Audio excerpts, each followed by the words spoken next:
Hello everyone.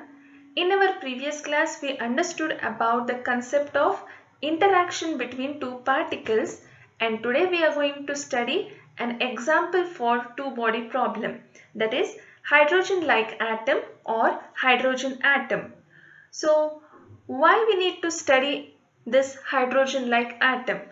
It is because the Schrödinger treatment of hydrogen atom is the only system for which exact solution is possible.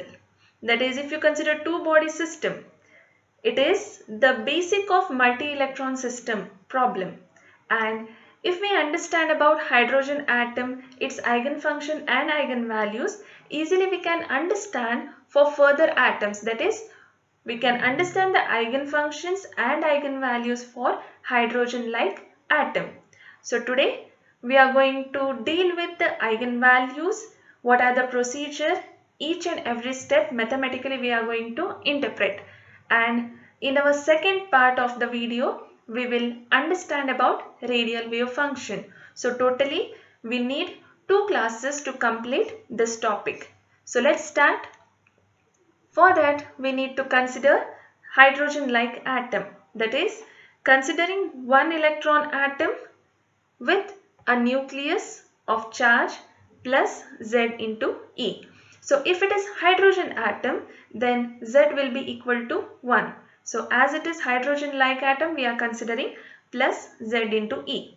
So here we have a two-body problem of an electron of charge, let us say minus E, and mass small m, and a proton or a nucleus of charge plus Z into E and mass capital M n. N means with respect to nucleus.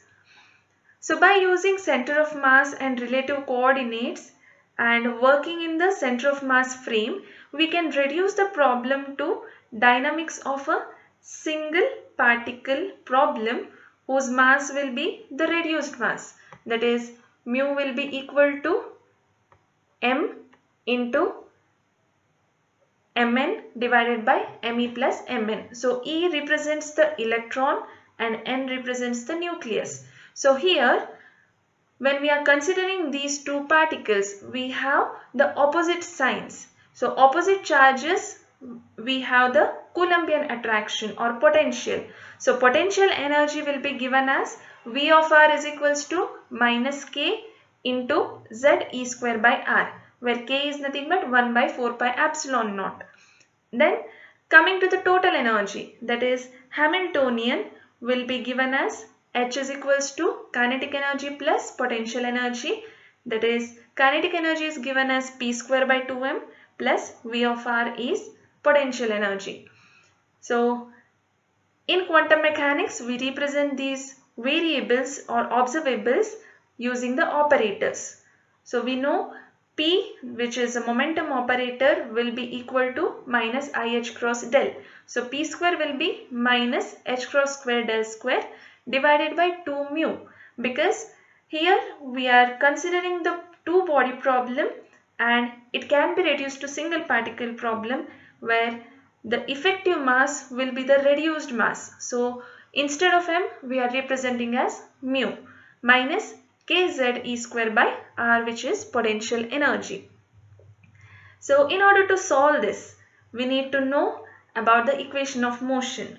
So we are using Schrödinger time independent equation, which is nothing but h xi of r theta phi is equals to e xi of r theta phi, where r varies between 0 to infinity, theta varies between 0 to pi, and phi varies between 0 to 2 pi.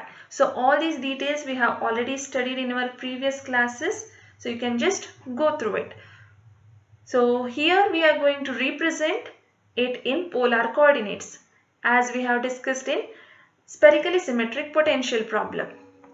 So in order to solve it, that is, we need to substitute the value of h, that is the Hamiltonian, and in order to solve it further, we need to use the method of separation of variables, because xi is depending on r, theta as well as phi. In order to understand about eigenfunctions, we need to understand about each part of the wave function. So what is the contribution of r, theta as well as phi? So xi is divided into three parts. First is r of r, which is the radial part, then theta of theta into phi of phi, which is nothing but the angular part. So now we need to just substitute this back into our Schrodinger equation and simplify, where del square is nothing but 1 by r square dou by dou r of r square into dou by dou r plus 1 by r square sin theta dou by dou theta of sin theta into dou by dou theta plus 1 by r square sin square theta dou square by dou phi square. So this is nothing but del square value in polar coordinates, and in place of xi we are substituting the value as r, theta, phi, and these contain r, theta as well as phi, and all are not separated. So in order to solve it further, we need to separate the variables, that is each part should be either depend on r, theta or phi. So the procedure is same as that we have considered in spherically symmetric potential problem, which is our first class. So I will just give the link on the I button. You can just check it out, and I will just show the steps here. So we are just multiplying r square sin square theta by r theta phi, and when you simplify we can understand that LHS part contains r and theta value, whereas RHS part contain phi value, which can be equated to m square. And considering the RHS part and the third term, when you rearrange, we get the phi equation, which is d square phi by d phi square plus m square phi is equals to 0. And we already know that the solution for this equation, which will be phi, will be equal to e plus or minus im phi divided by root of 2 pi, where 1 by root 2 pi is the normalization constant, which we have already solved. This is a part of the wave function xi, and the solution is found out. And coming to the second part, that is, if you consider the LHS part of equation number 1, we know it is depending on theta as well as r. In order to simplify it, we need to just divide by sin square theta. When we do so, we can clearly observe that thetas and r terms are going to be separated. So rearranging and taking it equal to lambda, which is represented as equation number 2, we get the sin theta term, that is the theta equation, which is 1 by sin theta d by d theta of sin theta into d theta by d theta plus 2 mu by h cross square into lambda plus m square by sin square theta into theta equal to 0. So this is a theta equation, which will be having the solution is equals to epsilon into square root of 2l plus 1 into l minus mod m factorial divided by 2 times l plus mod m factorial into PLM of cos theta. So we have already derived this equation while studying spherically symmetric potential, where we understood that for such a potential, the angular part of the wave function gives us spherical harmonics. So that is clearly visible here. Then coming to the radial part, if you consider equation number 2, we can observe that the r term, that is the second term, can be equated to third, which gives us the radial part, and in order to simplify it, we are going to divide by r square divided by r. So when we do that, we observe the equation reduces to 1 by r square into d by dr of r square into dr by dr plus 2 mu by h cross square into e minus v of r minus lambda by r square into r is equals to 0. So let us call it as equation number 3.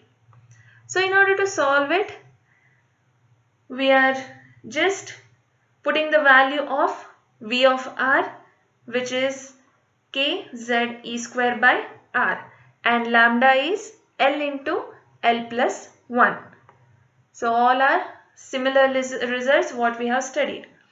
Now, in order to solve the radial wave function, we are going to consider rho is equals to gamma into r. So if you rearrange, we get r is equals to rho by gamma, and if you differentiate it, we get dr is equals to 1 by gamma into d rho.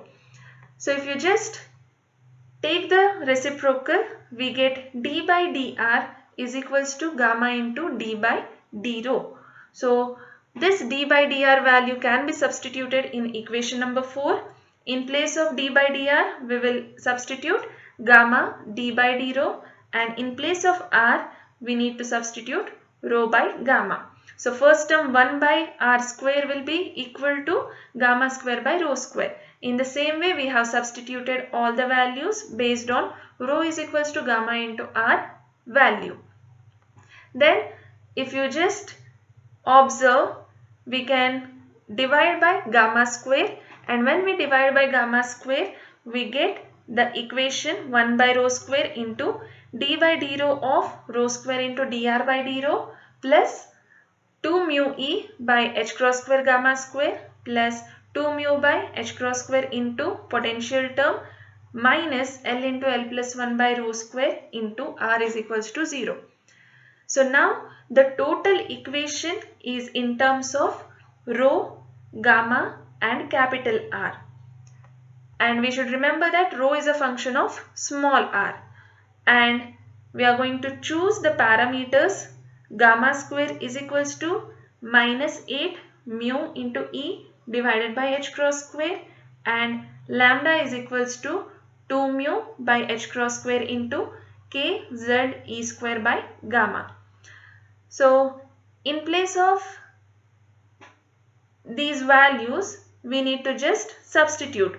So first term remains as it is plus 2 mu e by h cross square gamma square.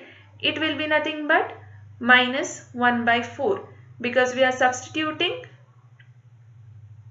gamma value from lambda and just using that energy dependent term.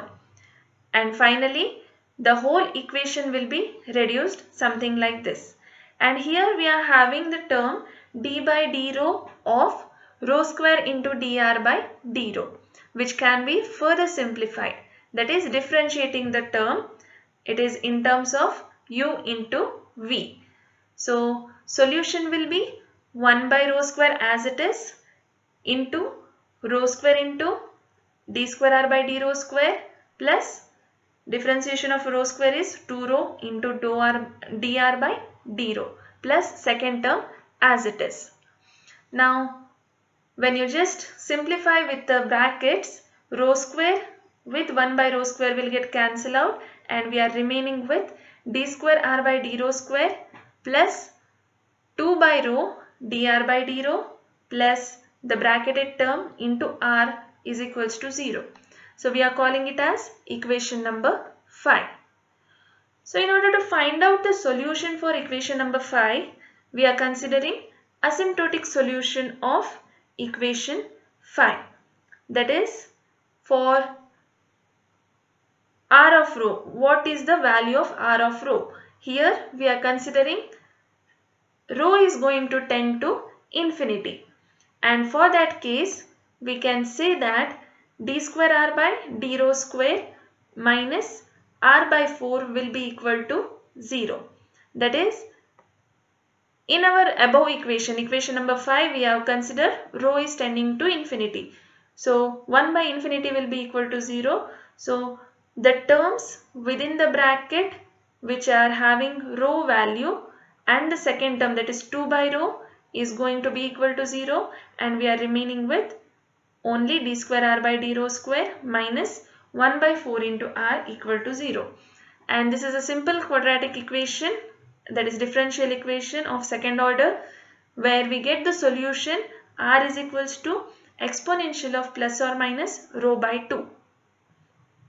So if you look at this equation, we can say that if rho is tending to infinity, which we have considered for asymptotic solution, then r is equals to exponential of rho by 2 is not acceptable. only r will be equal to exponential of minus rho by 2 is acceptable. Because if you consider positive root, exponential of plus rho by 2, it means exponential of infinity by 2, which means r value is going to diverge, and that cannot happen. That's why we say only the negative root is acceptable. And as it is an asymptotic solution, we can say the exact solution will be r equal to exponential of minus rho by 2 into f of rho. So what is this f of rho? We will see.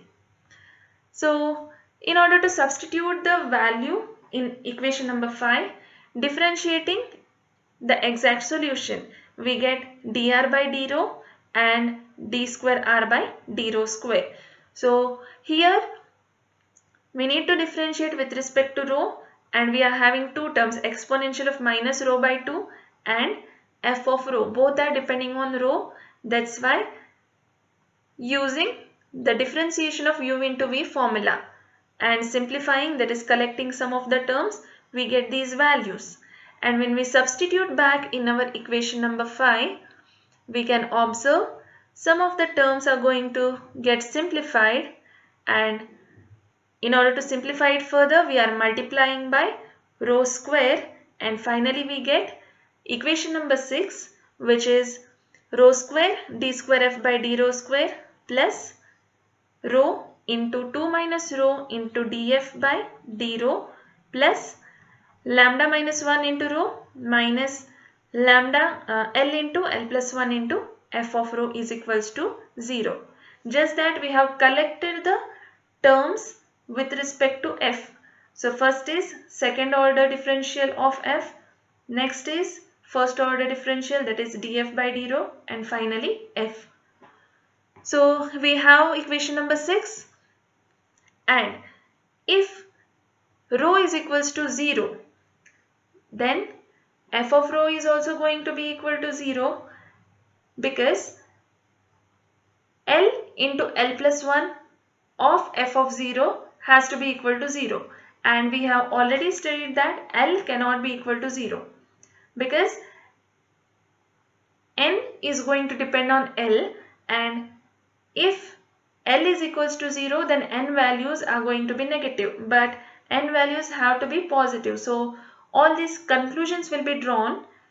Whatever conclusions we have studied in spherically symmetric potential, based on that, if rho is equals to 0, then f of rho, that is f of 0, will be equal to 0 because L cannot be equal to 0. And that's why we need to use the power series method in order to find out what is f of rho, so that we get the recursion relation based on which we can find out different terms.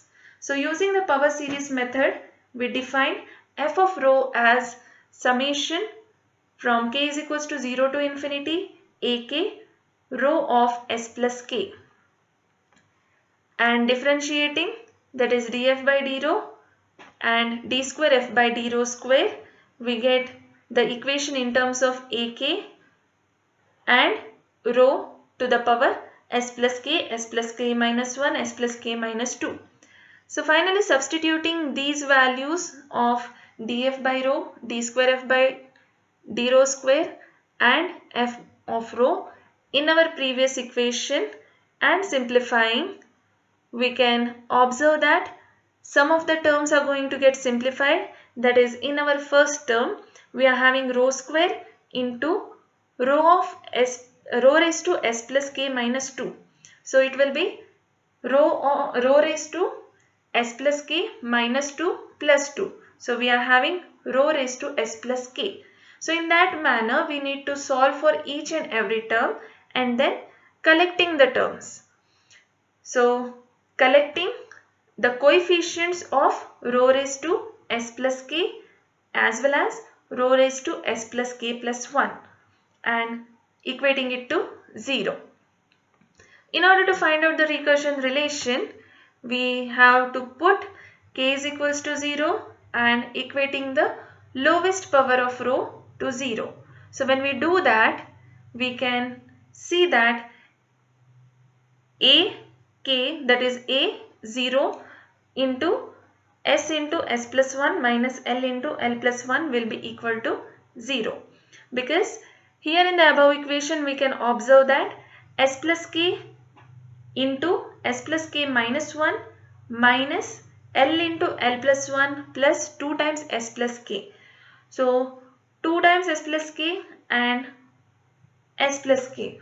So if you consider s plus k as common, we get s plus k minus 1 plus 2. So when you simplify, we are getting the term which is just below the equation, that is s plus k into s plus k plus 1 minus L into L plus 1. So if you put the value of k is equals to 0 and simplify, here we can say that a0 is not equal to 0. Because we are considering this as ak, which is a coefficient, and as a0 cannot be equal to 0, we say that the second term in the equation has to be 0. Because equation is true, RHS has to be 0 means any one term has to be equal to 0. So s into s plus 1 minus L into L plus 1 should be equal to 0. So if you consider that part, we can just simplify, that is multiplying into brackets s square plus s minus L into L is L square minus L will be equal to 0. Collecting the terms, so s square minus L square is nothing but a square minus b square. So s plus L into s minus L plus s minus L is as it is. Then taking s minus L common, and we are having s plus L plus 1. So just note it here, it is s minus L into s plus L plus 1 equal to 0.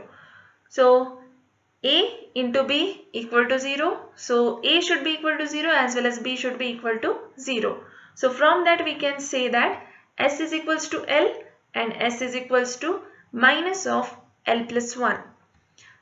But if you consider the second root, that is s is equals to minus of L plus 1, again it is not acceptable.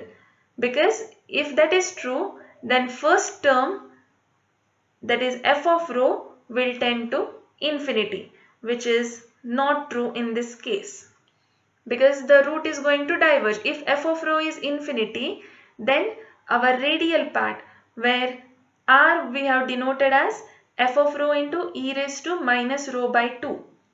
So if s is equals to minus L plus 1, then r will be tending to infinity, which is not possible. That's why the second solution is not acceptable. And in order to find out the recursion relation, we need to just put k is equals to j plus 1 in first summation and k is equals to j in second summation, and finally equate it to 0, so that some of the terms are going to get simplified. That is, we can observe in the denominator 2s term with s are going to cancel out and some of the terms are going to add up.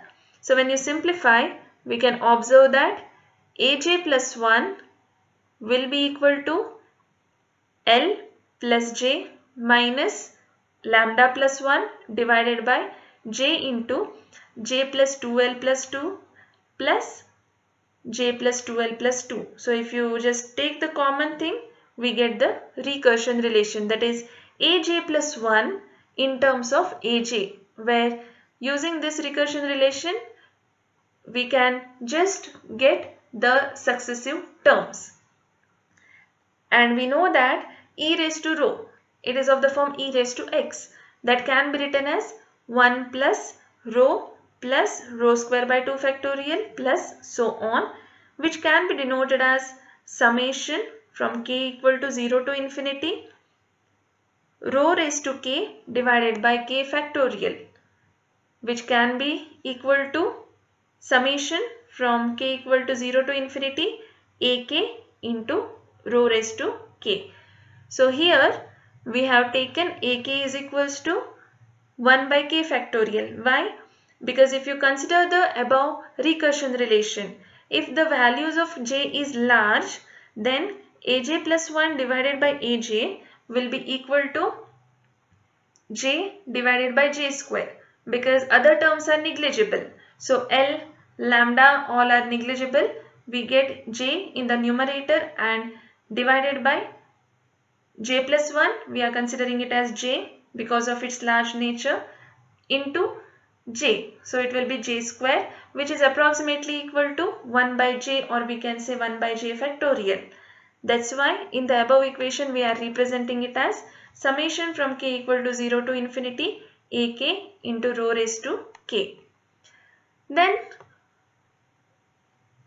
finally we are arrived at what is actually f of rho. So based on our previous learning or steps, we can say that f of rho tends to e raised to rho into rho raised to L. That is based on the previous equation, that is e raised to rho will be equal to 1 plus rho square by 2 factorial, so on, where we use the recursion relation to define it as summation from k equal to 0 to infinity ak into rho raised to k. And that's why when you just substitute the value of f of rho in radial equation, r of rho will be equal to rho raised to L into e raised to rho into e raised to minus rho by 2. Because already we have seen that radial equation r of rho is equals to f of rho into exponential of minus rho by 2. So in place of f of rho we are substituting rho raised to L into e raised to rho. So simplifying, we get r of rho is equals to rho raised to L into exponential of rho by 2. So here we have just taken the asymptotic solution and considered the wave equation and finally got this. But if we have larger rho value, then we can say that r of rho is going to be infinity, because we have exponential of rho by 2. So if rho itself is great, then exponential of a greater number is going to be huge. That's why we say r of rho is going to be infinity, which means it is going to diverge. And for such case, the series must break off. That is, for large values of j or for large values of rho, these values of r is not acceptable because it diverges. That's why the series must break off, that is, it has to get some limitation after certain value of j. Let us say that value is n dash. So taking j is equals to n dash, we have already seen the recursion relation aj plus 1 is equals to L plus j minus lambda plus 1 divided by j plus 1 into j plus 2L plus 2 into aj. So in that, the numerator term is L plus j minus lambda plus 1. So in place of j we are substituting n dash. So we get L plus n dash minus lambda plus 1 is equals to 0. So using this knowledge, we can find out what actually is the energy eigenvalue for hydrogen-like atom problem. So considering the same equation and taking it equal to n. So we are writing n is equals to L plus n dash plus 1 is equals to lambda. So here n as well as L are positive integers which can include 0 also. But we know n is equals to 1, 2, 3 and so on. That is, n is greater than or equal to L plus 1. So if you just observe the above equation, we have n is equals to L plus n dash plus 1 equal to lambda. So n is always going to be greater than L plus 1, because we are having L plus n dash plus 1. Whatever be the value of L, n is going to be always greater than or equal to L plus 1 value. So the highest possible value for L will be equal to n minus 1. So if you just rearrange, we get the highest possible value of L as n minus 1. That's why we say L is equals to 0, 1, 2, 3, so on up to n minus 1. And this n, which is giving us the total quantum number, is termed as principal quantum number, which is of prime importance. So if you just recollect the assumptions what we have taken in our derivation, we had considered lambda is equals to 2 mu by h cross square into kz e square by gamma, and gamma square was taken to be equal to minus 8 mu e by h cross square.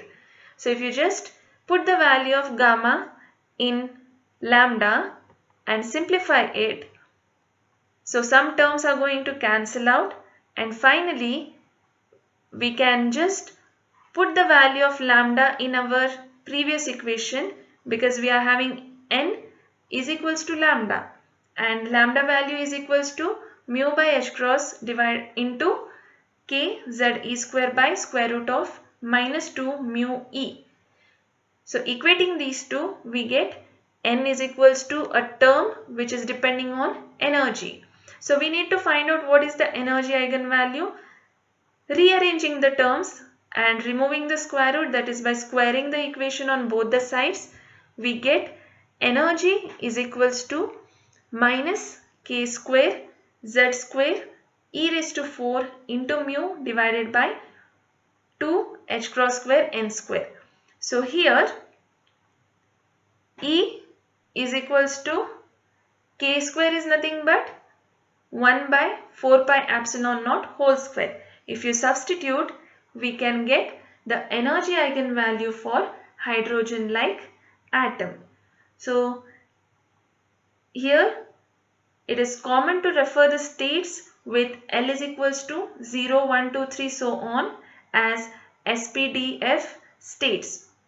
So these are having the spectroscopic notations, and it denotes the state if n is equals to 1, L is equals to 0, then 2s and 2p, the L will be equal to 0 and L will be equal to 1. So based on these L and n value, that is principal quantum number, we are going to decide the states which are having certain energies, and energy is given by minus mu z square divided by 2 h cross square n square into e square by 4 pi epsilon naught whole square. So if you just simplify, if you put the value of z is equals to 1, that will be coming for hydrogen atom, and if you solve it, we will get E is equals to minus 13.6 divided by n square, which is according to Bohr model. So this is the detail about the energy eigenvalue and all the mathematical steps where we separated the angular and radial part of the wave equation and saw that angular part is going to give the spherical harmonics, and radial part we have just considered the asymptotic relation, and finally in our next class we are going to deal with the radial wave function, that is the eigenfunction corresponding to hydrogen-like atom, based on which different conclusions can be drawn. We are going to study the radial probability density also. So this is for today's class. Before understanding today's class, you need to know about spherically symmetric potential, the problem regarding it, as well as the reduction of two-body problem into single particle problem, which is already covered. So with respect to one, another one is related. Properly you need to switch, or systematically you need to study. So if you have not studied the previous classes, first go through it and then continue. So we will meet in our next class where we are going to discuss about radial wave function of hydrogen-like atom. This is for today's class. Thank you.